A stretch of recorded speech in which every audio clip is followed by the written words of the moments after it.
2026年3月31號，股神巴菲特係喺辭去巴郡行政總裁之後，第一次坐低接受電視專訪。佢仲有冇參與巴郡投資決策？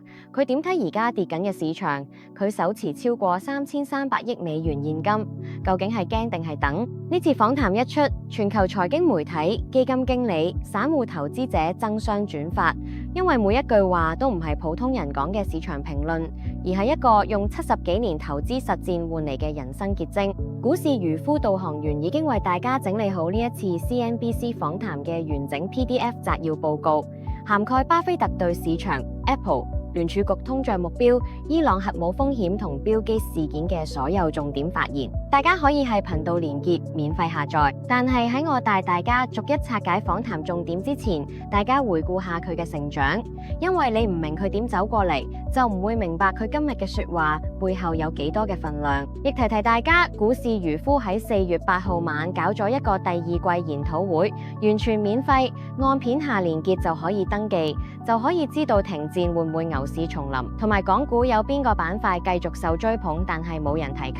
1930年8月30號，美國內布拉斯加州奧哈馬一個叫 Warren Edward Buffett 嘅男孩誕生咗，佢爸爸係股票經紀，都係國會議員。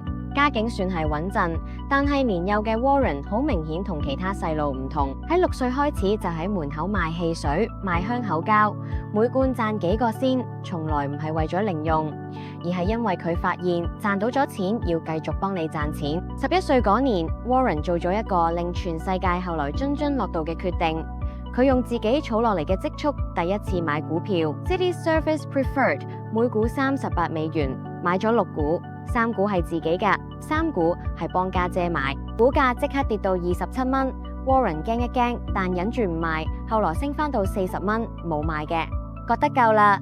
點知賣完之後，股價一路飆升到200幾蚊，差唔多升咗5倍。呢個教訓銘記一世，買入一隻好公司，唔好因為少少浮動就急急腳賣走。14歲，佢已經用派報紙同賣彈珠機嘅收入儲到1200美元，去買咗40英畝農地出租。一個中學生已經係個收租佬。高中畢業嗰年，佢1年淨係派報紙就賺咗超過5000美元，比嘅學校老師仲要多。佢之後讀大學，想去哈佛，結果哈佛冇收，換咗任何人都可能心灰，但係 Warren Buffett 冇事，冇揾到自己一直欣賞嘅作者 Benjamin Graham。原來 Graham 係哥倫比亞大學商學院嘅教授，佢即刻申請入讀，然後一生當中最重要嘅相遇發生。Benjamin Graham 被後世尊為價值投資之父，佢喺1934年同 David Dodd 合著證券分析 Security Analysis。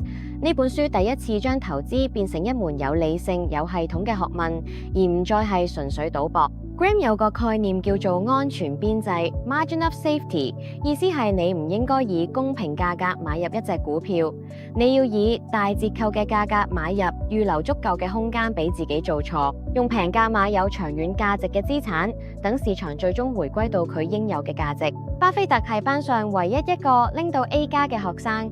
Graham 話佢教書幾十年，從來唔會隨便俾 A 加，但係呢個後生仔係個例外。畢業之後，巴菲特主動問 Graham 可唔可以免費幫佢工作 ，Graham 居然拒絕佢哋。後來幾年後 ，Graham 終於請咗巴菲特去做證券分析師，佢先真正有機會跟住師傅實戰。呢段時間，巴菲特完全吸收咗 Graham 嘅思維框架，睇清楚公司嘅真實價值。喺市場先生 Mr. Market 情緒失控嘅時候出手。但係故事當然並未完結。1956年 Graham 退休，巴菲特返回歐馬哈，用105000美元嘅資本組成咗 Buffett Partnership。喺呢個合夥公司裏邊，佢每年平均回報超過23%，輕鬆拋離大市。股市漁夫 Stock Fisher 由前信報研究部主管莊志雄創辦，提供市寬個股信號獨家指標。莊博每週提供會員限定嘅港股、美股同宏觀大局分析，助你掌握最新投資機會。立即 WhatsApp 910-10168或者按下面連結訂閱。然後1962年，一個改變歷史嘅錯誤發生。Berkshire Hathaway， 你而家聽到呢個名會諗到全球最大控股公司，股價一股高達幾十萬美元。但係回到1962年，呢間公司係一間沒落中嘅紡織廠。工人陸續被裁，廠房衰到不堪。巴菲特開始注意到佢哋股價大幅低於公司資產嘅真實賬面值，係平到震典型例子。巴菲特開始買入，計劃好簡單，等公司用現金回購股份，賺一轉走人。但係公司管理層出爾反爾，答應好嘅回購價突然被壓低，激到巴菲特繼續掃貨，直到1965年以20幾歲嘅年紀控制咗整間 Berkshire Hathaway。佢後來親口承認咧，係冇一生最大嘅投資錯誤之一。買一間衰落嘅公司係因為平，但係繼續加注係因為鬥氣。不過呢個錯誤變成咗一個奇蹟嘅起點，就係呢段時間，巴菲特認識咗 Charlie Munger 查理芒格。芒格話 Warren 唔好再去揾平啲，你要去以合理嘅價格買優秀嘅公司。巴菲特放棄 Graham 只係追求超便宜嘅思路，轉向尋找護城河寬闊、生意模式持久、管理層誠信嘅優質企業。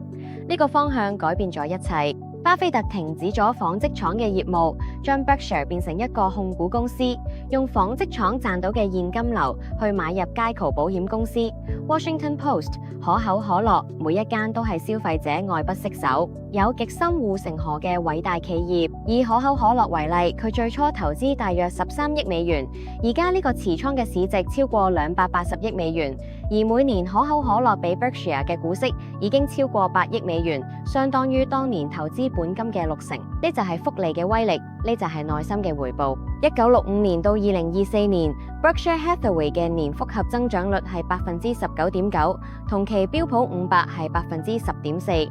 同一段時間，你投進去嘅錢係翻咗5萬幾倍。2025年5月喺 Berkshire Hathaway 年會上，94歲嘅巴菲特正式宣布卸任執行長，交棒俾 Greg Abel， 但係繼續擔任董事會主席。然後2026年3月31號 Becky Quick 飛到 Omaha， 呢場訪談係 Squawk Box 獨家播出，係2026年初最受全球投資人關注嘅訪問之一。依家俾我帶大家拆解嘅係呢場訪談裏邊講咗啲咩？第一，佢係點佢而家嘅市場？非常簡單 ，no particular exciting， 唔係特別令我興奮。2026年初市場由高位回落，好多人問佢係咪大平賣嘅時機，佢依然好冷靜。佢話佢我呢一生，我親歷過股市跌過50%以上嘅時刻，相比之下，而家嘅回調算係 nothing。冇乜大不了。佢甚至話，真正出手嘅機會係當個市場出現真正大幅錯價，係情緒崩潰、人人恐懼嗰種時刻，而唔係而家呢種5-6個百分點嘅小跌。第二 ，Berkshire 坐擁龐大現金，係驚定係等？答案係繼續等。截至2024年底 ，Berkshire 持有超過340億美元現金等價物。當中260億係短期國庫券。巴菲特解釋：我持有現金唔係因為我唔想投資，係因為我唔見到足夠吸引嘅機會。而持有短期國庫券本身亦係一種主動決定。佢話呢一份耐心係佢最難以被複製嘅優勢。第三 ，Apple 會唔會太早賣出？答案係 yes。佢自己承認賣得太早，但係之後笑住補一句：但我買得仲早，所以 Berkshire 喺 Apple 呢項投資上賺咗超過1000億美元稅前利潤，係最成功嘅單項持股。但係即使係咁 ，Apple 現時比高位跌咗14%，佢仍然話唔係買入時機。佢欣賞 Apple CEO 庫克係 Fantastic Manager， 亦認為消費者太依賴 Apple 產品，政府根本唔敢對旗下重手監管。但係好公司唔等於任何價格都可以入貨呢，就係佢嘅價格紀律。第四，佢係點嘅聯儲局同通脹？佢說得非常直接，我希望聯儲局嘅通脹目標係0，而唔係2%。2%通脹聽起嚟係好微小，但係長期複利之下會嚴重侵蝕購買力，對儲蓄者尤其唔公平。佢更加表示，比起就業數據，佢更加擔心美元作為全球儲備貨幣嘅穩定性，以及成個銀行體系承受風險嘅能力。第五，地緣政治。佢最怕乜嘢？呢個答案可能係全場最沉重嘅。巴菲特話：而家全球有9個國家擁有核武，冷戰年代只有美蘇2個，已經足夠我哋擔驚受怕。而當年兩邊領導人都仲係理性人，而家呢情況完全唔同。佢直接指明伊朗同北韓，如果伊朗有核彈，件事只會更難處理。佢甚至以95歲嘅人生閱歷坦言：我認為喺接下嚟100年、200年之內，某個時刻核武係會被使用嘅。呢個係我好唔想，但係必須承認嘅現實。一個親歷過二戰終結、成個冷戰、古巴導彈危機、蘇聯解體嘅人，喺95歲講出呢句話係幾沉重？你自己諗一諗。最後有一件個人事，佢同老朋友 Bill Gates 嘅關係。自從美國司法部今年初公開嘅 Epstein 相關文件，Bill Gates 被捲入爭議。巴菲特話：我自從事件曝光之後就冇再同佢講過話，我唔想知咁多嘅，因為我唔想被傳喚做證人，我唔想喺宣誓下作供。呢個係巴菲特首次公開就此事表態。佢亦表示未決定係咪繼續將捐款撥入 Gates Foundation。最後，我可以從股神身上學到啲乜嘢？巴菲特唔係天才，佢係早開始一直做，從不停止佢最佳範本。6歲買汽水，11歲買股票，14歲買農地，20幾歲建合夥公司，30幾歲控制 Berkshire。幾十年後建立一個橫跨保險、鐵路、能源、科技嘅帝國，而家95歲，仍然每日返辦公室，仍然主導投資決策，仍然公開接受訪問，仍然講出影響全球市場走勢嘅說話。冇嘅投資哲學係4個字：學懂、便、持有、等待。